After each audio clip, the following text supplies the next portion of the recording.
Yet another elf inspector story.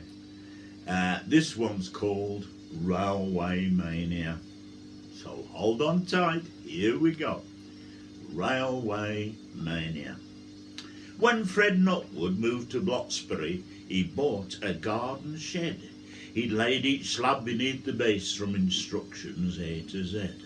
And one day, when his model railway was running to and fro, he felt a tremor neath his feet, which became the cause for woe.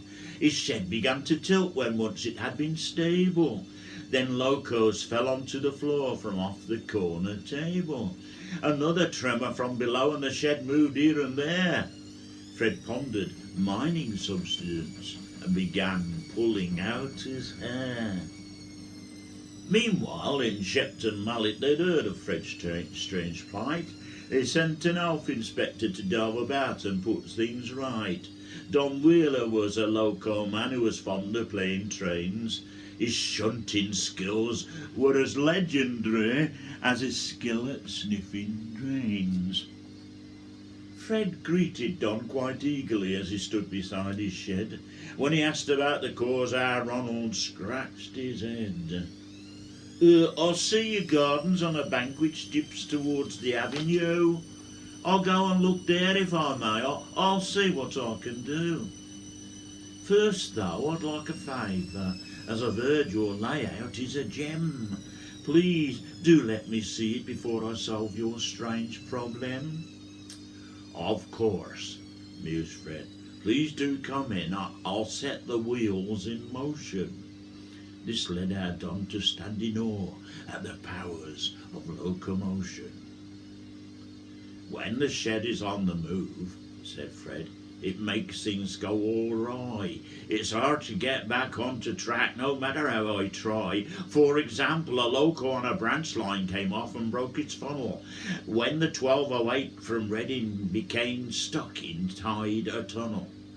Me Flying Scotsman went through signals that were red, and a 462, which was bound for Crewe, went to Aberdeen instead.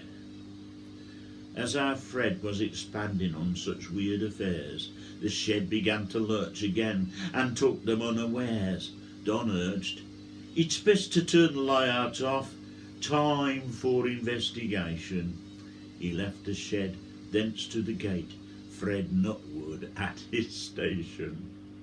He closed the gate, surveyed the bank, and came upon a hole, too large for any rabbit, and not made by any mole.